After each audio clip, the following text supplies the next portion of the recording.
Okay, we'll go ahead and get started. I'm Justin Clifford again. I work at Bereave. I'll be your host today. Loss Leaders is a program centered around how companies could and frankly, we think should step up when loss occurs in the lives of their employees. Really any hardship, frankly. The reason that we do these programs is that Bereave is on a mission to help companies provide the absolute best possible bereavement response when their employees suffer a loss. And in that pursuit, we get to meet incredible people that can bring so much education and so much awareness to business leaders that are really working to build a more compassionate and empathetic workplace while paying attention to the P&L, of course. So this really is our effort to get them in front of you. We don't want to keep everybody to just to ourselves. That'd be a selfish pursuit. You folks have found the chat, which is awesome to see. We see snow somewhere. I'm sorry to see that, Lynn. Philadelphia, Chicagoland, Minneapolis, Ontario, Canada. Hey, Lisa, I'm going to be in Toronto on Tuesday for like a one-day only thing, but really excited to be in Canada. Houston. All right. We're all over the country. Really appreciate you joining us. Please, we highly encourage discussion, questions, comments as we go. So go ahead and use the chat and I'll keep an eye on it. And the recording populates directly into LinkedIn after the fact. But we will also send out a recording probably by the end of the week for anyone who has registered. So we'll get that out as well. Now you are here, easy for me to say, for Haeli Harris. Haeli is the director of clinical operations at Navati. She leads the 100 plus, I think now, right? Over 100 counselors and therapists at Navati. 30. That's incredible. 130, and leads the development of the company's mental health services program. And as if that weren't enough, and I know you're kind of bouncing all around the country right now doing things like this, so we appreciate that. But Haeli's also a licensed marriage and family therapist, as well as a registered yoga and dance instructor. So Yeah. a little bit of everything, which is amazing. We're thrilled to have Haeli here to talk about mental health at work. Haeli, welcome to Loss Leaders. Great. Thank you. I'm so excited to be here, Justin. Love talking about this stuff. So thank you for having me, really. Of course. And thank you to the Navati team for being so generous with your time and you for being generous with your time.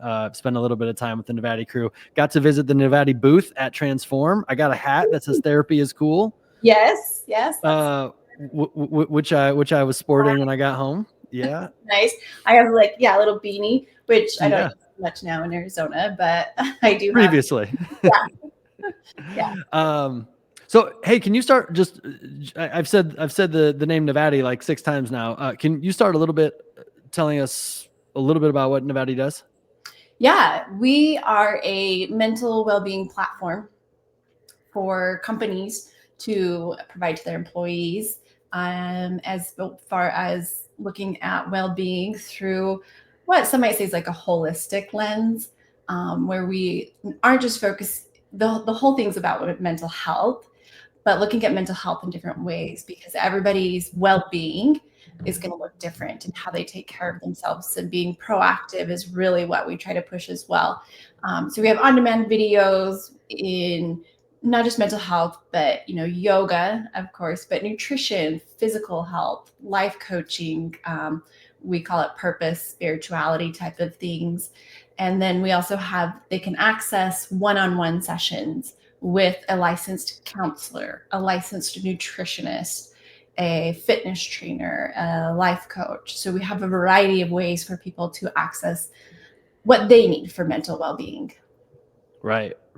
So if I'm hearing you right, we're talking about almost a content library from licensed folks in that particular domain.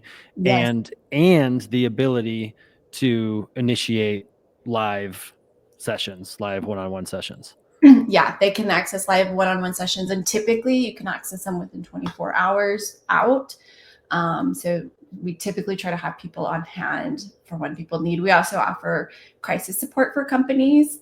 So if there's anything that happens within a company where they need crisis support, we offer a therapist that can be usually within 24 to 48 hours can host some kind of session for the company. Wow, that's amazing. Especially when you think about sometimes there are other services where it takes potentially weeks to get somebody on the phone, Yes. or weeks to get a reply, and Yeah. months to get somebody actually the services that they need. And it can get quite confusing where it's like I have to fill out this paper and put this down and wait for a phone call, and then I have to get this paper, and so we try to make it as easy as possible for the Yeah. employees. Yeah, and that's great. And just to be clear too, because I want everybody to understand it, Navati is works through the employer, and the employer sponsors these services for employees. Correct? Correct. Yes. Okay. That's exactly. Okay. Super helpful. So director of clinical operations. I mentioned specifically a little bit about the 130 plus therapists that you oversee, and also the strategic direction of the services. Can you talk a little bit about, from your words, not mine, what is the director of clinical operations at Navati do? I mean, that's mostly really what I do, and that does take a lot of time to oversee. All those therapists and counselors worldwide. We have counselors in Argentina, Germany, Japan, Canada, and of course, we have a ton in the U.S. So overseeing them, making sure that they have everything they need to provide the best therapy for our clients. And then I do go over into the product side to make sure that our product is clinically backed. We want to make sure that we're providing something that, isn't just, oh, let's make this up. This sounds great. We want to make sure that it has the science and the clinical backing. We always provide evidence-based practices, which means they've been studied, researched, and said, hey, we can use these to help people with their mental health. So I help make sure that, those things are put together, that it all lines up with our on-demand library, and those things all tie into the mental well-being in a clinical backing. Yeah, love it. Love it. So let's dive into one of the hottest topics in work, which is what we're here for, which is mental health. Yeah. And let's just start. Let's just start with a definition, if you can, or a loose definition framework around what is, when you hear the phrase mental health, what does that mean? Yeah. Everyone has a little bit of a different definition, and that's fine. There's not necessarily like a wrong way to approach mental health, mostly because it's going to look so different for every person. But we really want to take in the mental, the emotional, psychological, social well-being of a person and what that looks like. And that's going to encompass things like the emotional well-being of a person, yes, but thinking about their behaviors. Their behaviors are going to be affected by how they're feeling emotionally, how they're doing mentally, how they are socially. And so we do look at behaviors as well as what's going on the inside. So it really incorporates a lot of pieces of a person's life. And oftentimes some people don't even realize, they might be getting sick a lot, or, they have a lot of, let's say, stomach issues, and they don't realize sometimes that that's actually related to their mental health, to their emotional and mental well-being. And so mental health, it encompasses the emotional, mental, psychological, social parts of a person. Yeah. So kind of thinking of it in that way. But, mental health, that's what's so hard, and something I always push for here at our company is it's going to look different for every person, and the way that a person needs to take care of their mental health is going to look different. So we need to make sure that we're providing different options for people. And so, that's why one thing we like is the videos, because some people don't want to get the one-on-one help. Some people want the one-on-one help, don't want the videos. And we're really challenging companies to say, you need to look at mental health bigger than just, hey, here's a therapist to go talk to. Yeah. So when you have that conversation, and I understand the videos versus the therapist, but when you think about bigger, right? Like think bigger, Mr. and Mrs. Company. What does that mean to Nevada? What does it mean to you? It means having more options. Okay. Having more options. Mhm. A lot of people will just say, Haeli, they've got therapy through their health insurance, or they've got the EAP. We are checkboxed. We're good. Yeah. Or then they're like, oh no, we provide them with those, I don't want to call them out, but different apps that have meditation time. Yeah. Calm, Headspace, those things. Those are great. I love those things in addition to all these other things. Sure. But when you can find something that encompasses all of it and thinks bigger and all, it can save a lot of these little small pieces that companies are like, oh, we're good. We've got it covered. Yeah. Yeah, totally.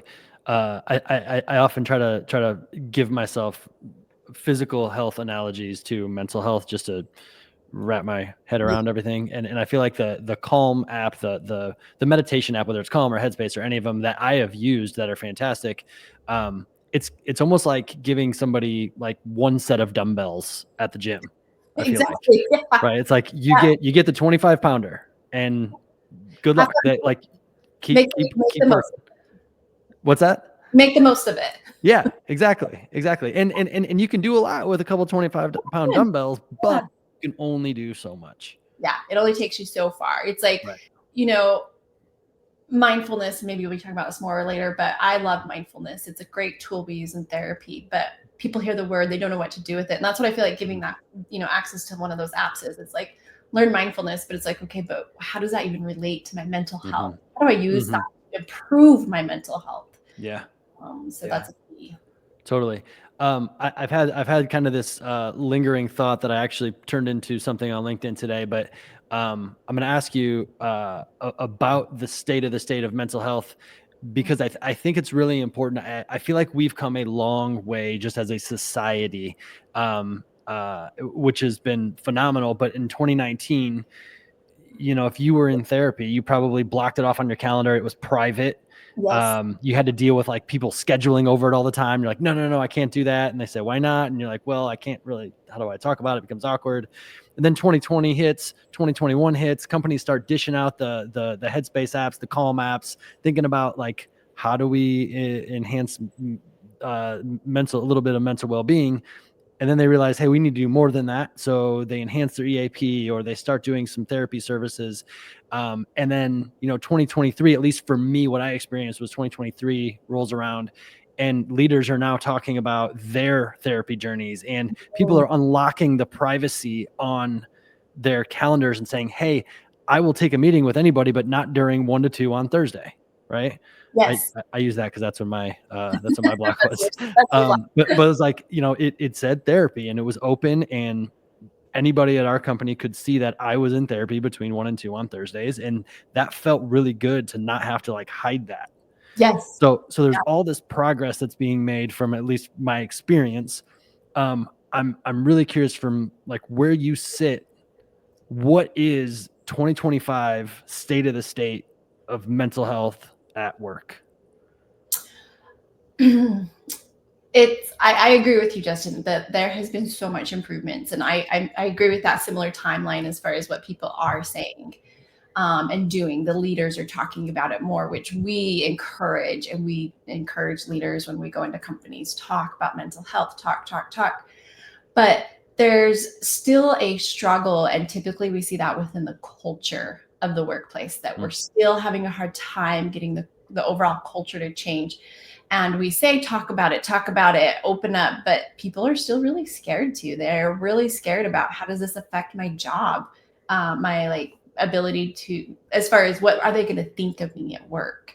Are they going to think that I, can't get the promotion, that I shouldn't get the promotion because I'm struggling with my depression and how it affects my work? So I think there's still, of course, the struggle. I think some of us are seeing it more and more, but that culture in the workplace is still, I think, really lagging. And but in 2025, I think we're going to see hopefully more of a culture shift.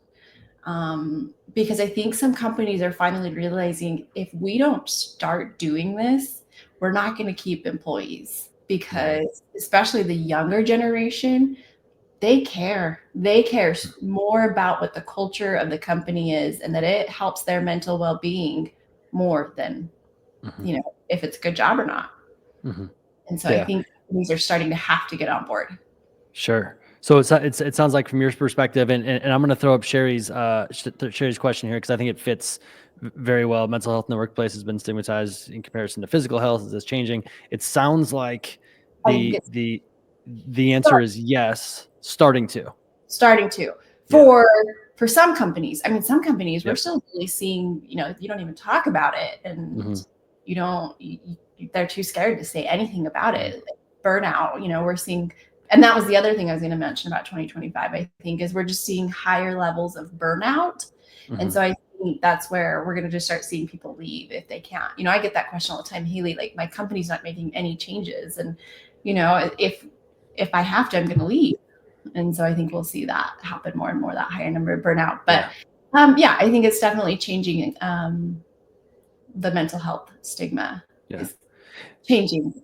We still have a long ways to go, I think. Sure. It sounds like it. And as you're saying that, I'm probably very much taking for granted the luxury that I've had in the workplaces where I've been to be able to kind of unlock those feelings. Not everybody has that.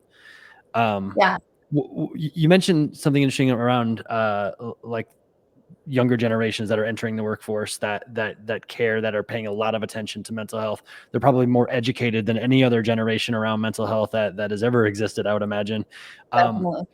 Do you feel like that is the core driving force here, or is there something else at play? Any other trends that you're seeing that can help, that are helping drive some of the change?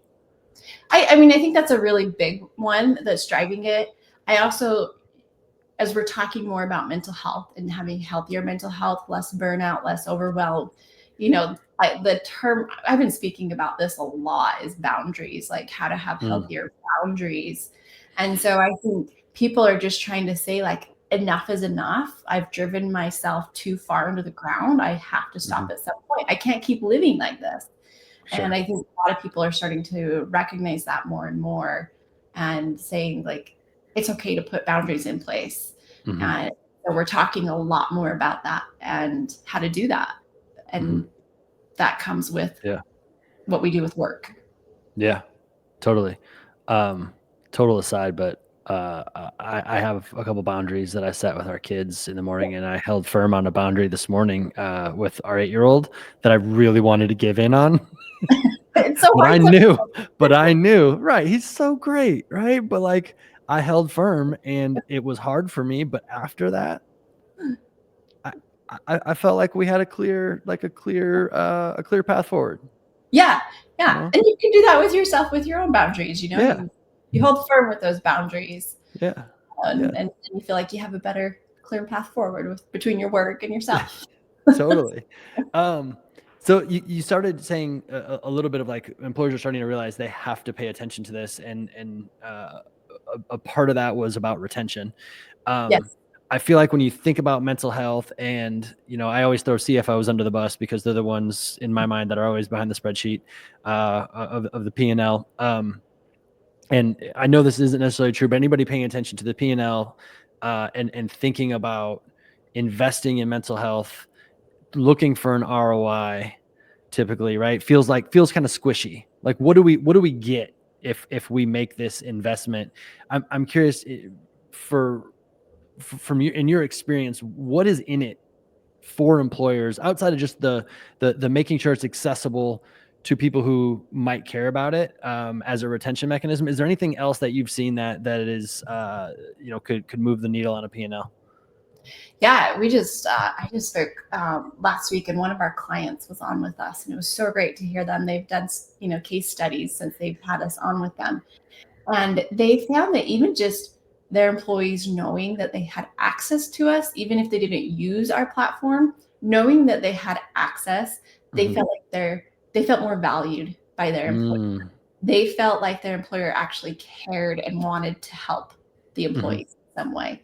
I mean, so there is that where it's like, I matter to this company. And employees want to feel that way. They want to feel valued. They want to feel like they have a purpose coming to work. Yeah. And so, definitely seeing that. And then a lot of times, yes, retention, but I get a lot of HR people saying, Haeli, we're trying to get our company more on board with mental health. How can we do this? And I do say we need to be talking to the managers, leaders, C-level, CFOs, and showing them the numbers. It's not just about retention. It's also when people are struggling, we have all the statistics that we always present because numbers matter to the CFO. Numbers matter, and they're less likely to be at work concentrating, showing up. Their mind is elsewhere. They are more likely to call in sick. When we're helping people with their mental health, we see productivity levels increase. We see creativity levels. We see teamwork levels increase. Burnout decreases just by them having access to something to help them with their mental health. We see a lot of improvements. Yeah. Just by even having the availability. Yeah. Just by having the not even having to use it. It's just there that it's like, okay, I'm going to be okay. If it gets really tough, I know I have something that I can access. It's really helpful. For the customers you have or anybody, any other businesses that you're talking about, with a little bit of that mentality of like, hey, I know it's there if I need it.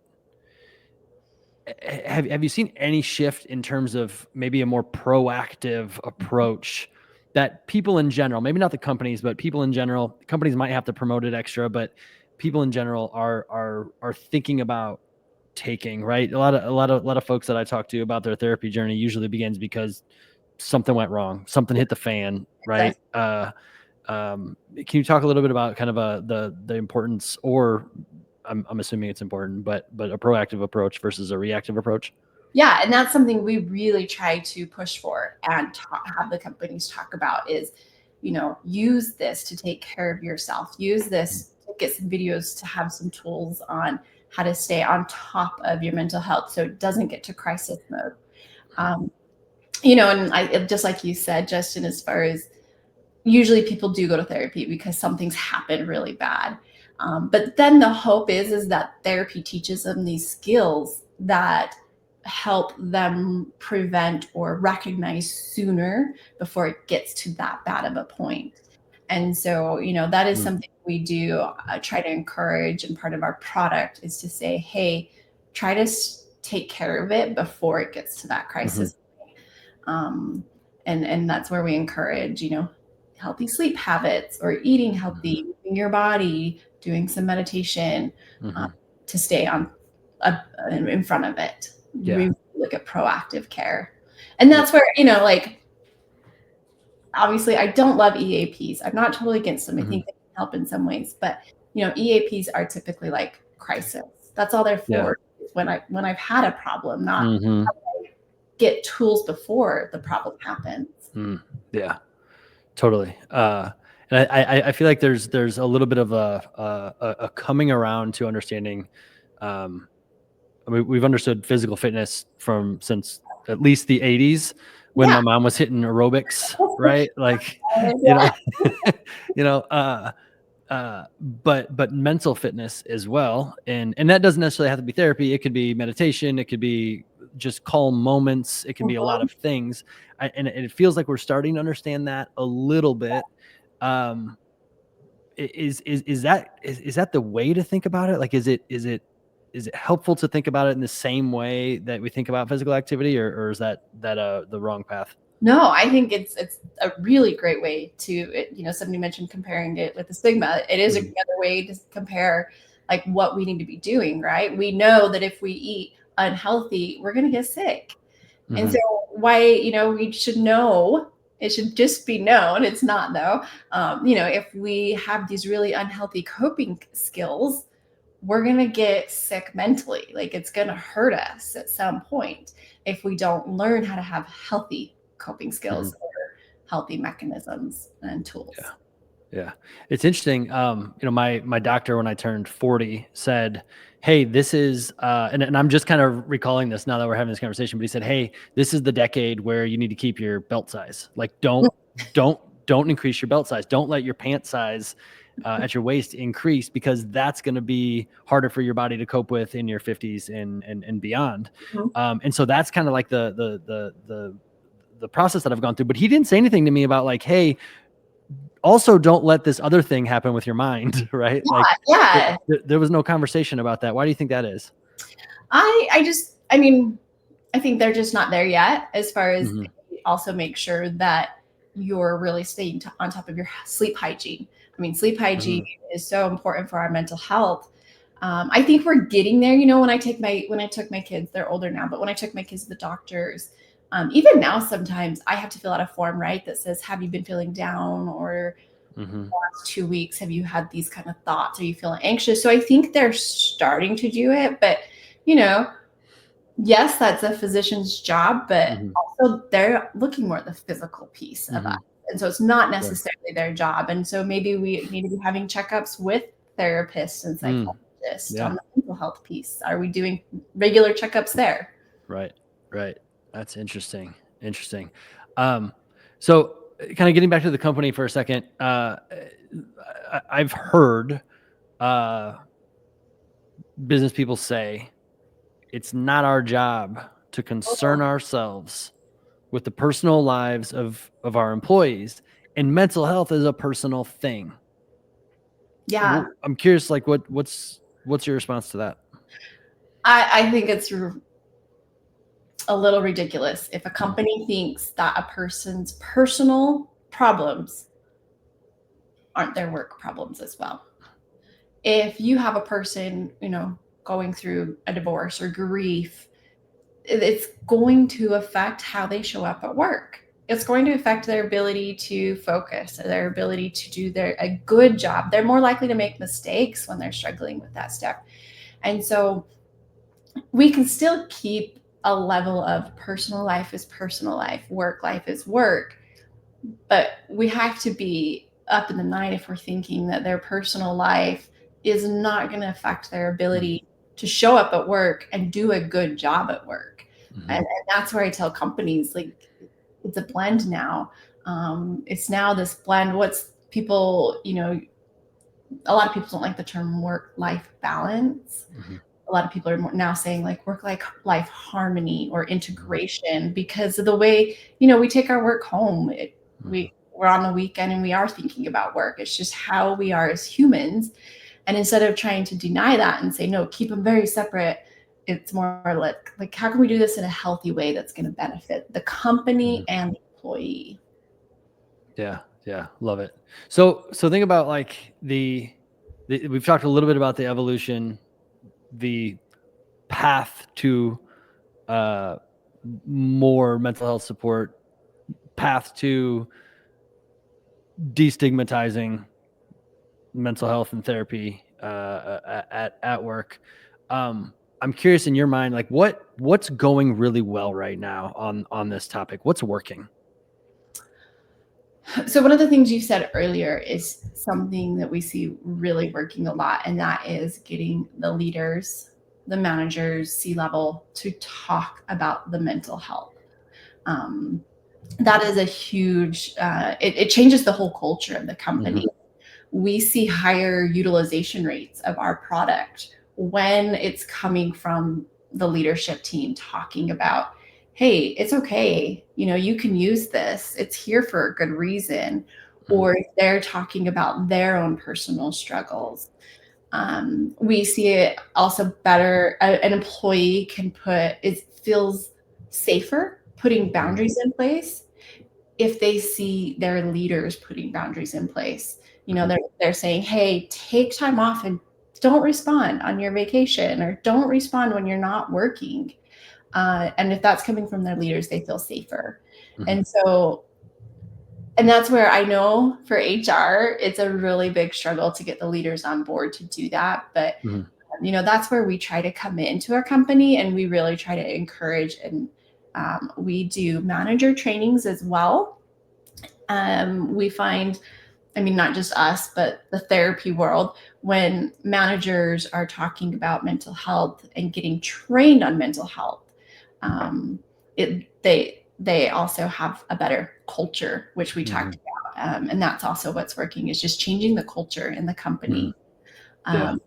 And so, we train managers on, sexual harassment stuff. We train them on their job. We need to be training them on how to do this as well, and how to be a better manager when it comes to supporting the whole employee. We have to be doing that now. Yeah. Yeah. I'm going to come back to that in a second. But I'm thinking about, so I worked, the CEO for a company I used to work for, his name is Max Yoder. Max is very, very open, very transparent person about his own struggles. And I think, the experience that I shared with, making mental health okay at work, one of those experiences was because Max, as the CEO with 200 people, was standing in front of 200 people naming his therapist, right? Talking about his conversations in therapy in front of the entire company. At one point, brought his therapist into the office, right? Did an interview and recorded it, right? Like, those are the types of things that it made it like, I think for a lot of our population, which, was in their first job out of college, many of them first or second job out of college, definitely a younger generation, I felt very safe because Max stood up there and talked about his own personal journey. And it wasn't just, hey, we have these resources, go use them. It was, here's how I'm doing this, and here's how I'm moving through my own journey. Yeah. And that's what we see. I mean, here at Novati, our CEO, Amelia Wilcox, almost anytime her and I talk together, anytime she talks about her struggles, and her past struggles and her current struggles. And what it does, and we encourage this in therapy a lot too, is it helps a person be like, okay, I'm not alone. I'm not the only one struggling. There's other people that struggle. And gosh, even these really successful people struggle. Here they have their whole life together. They struggle too. So it just kind of, it normalizes it and says, hey, you might be struggling too, and it's okay to get help. Yeah. A lot of people are still scared to get the help that they need. Sure. Totally. And I love how you talked about making that okay. Coming back to manager training a second, you mentioned all the things that managers do get trained on. And when you talk about getting trained on this, I think you said this, like this topic, like, yeah, like how do you go to a manager who's got, arguably the hardest job in the company, being a manager of people and trying to manage up, manage down, manage left and right, and got so much on their plates. How do you get them, first of all, interested enough to show up to that training? And then B, what do you actually, high level, of course, but like, what do you actually teach them? Yeah. I mean, the interest, comes a lot from, you're probably struggling with your own mental health. So, and managing all of this and managing your personal life, like that's a lot. Like, how do you even do that as a manager? So we pull them in by, making sure you're taking care of yourself and that you're having a good work-life harmony there as well. Like, that's important. And what's also important is you're a leader. People are looking up to you. So how are you being an example to the people on your team? And so that's kind of that, like, take care of yourself before I can take care of other people, right? And then how do we take care of other people? A lot of leaders and managers are in positions because they are kind of that, like, goal-oriented type A. And so, it is some teaching how to look at things a little bit of a different way. One of our trainings, I do a whole training just on empathy. How do we have empathy for people in the workplace? Because that's kind of hard, because it's like, no, this is work. But also there can be a balance of having that empathy too. What to do if an employee comes to you, what to say, how to respond to that, how to help an employee if they feel like their workload's too much, or if they're in burnout mode, how can we help? And so we have a lot of those types of trainings for managers that it's understandable. A lot of us but we're not trained on how to do that. And managers aren't ever trained on how to do that. That's not why they get the position that they're in. They get it because they're good at their job, which is great. But we're finding that they need more tools. Sure. No doubt. No doubt. We could talk a long time on just manager training alone. Yes.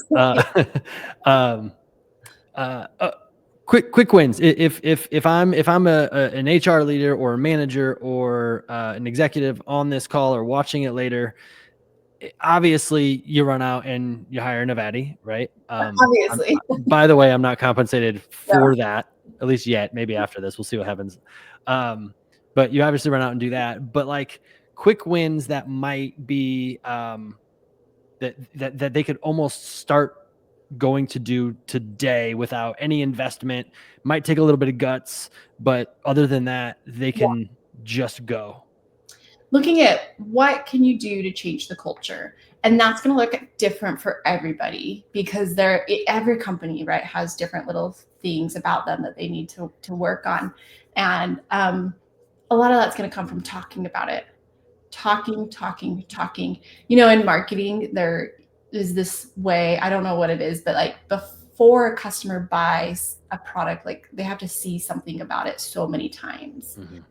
Think of that as before somebody thinks about getting help with their mental health or wants to talk about it themselves, they need to hear it and see it so many times that it's available, or that it's okay. Hey, it's okay. Hey, it's okay. If we say it, a lot of times people are like, Haeli, I asked and I'm done. Like I did my job, check for the year.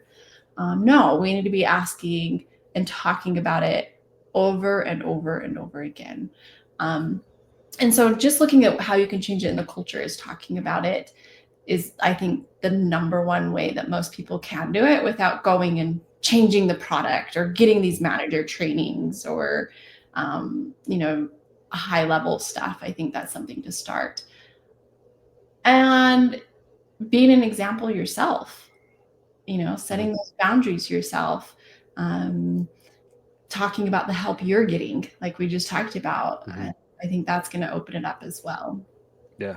I was starting to wrap up, but I kind of want to come back to the boundaries because I feel like it's everywhere. I can't remember her name now. Mel Robbins, right? Like talks she's all over the place talking about boundaries. And as more people are, but when you're talking about like managers and boundaries with employees, can you give an example of what that might look like from a manager perspective, having boundaries with employees or vice versa? Boundaries as far as just like kind of what we're talking about with mental health. Yeah, I mean, it just any boundaries that would help support their mental health. I mean, just maybe an example of a boundary.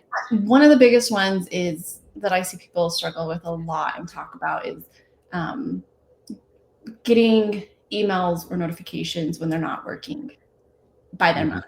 And then they feel like they have to respond, right? Like I have to respond. My managers reach out to me.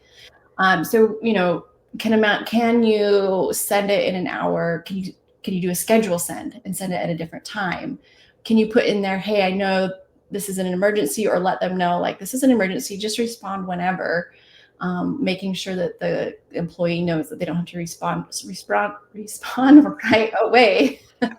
My manager, I took a vacation this was last year when I took a vacation, and she's like, take the whole week off, be off. I was, on a beach, and I was just not doing much. And I just got in the habit and just looked at my phone and my work stuff and responded. And she's like, why are you responding? Like, no, like you are on vacation.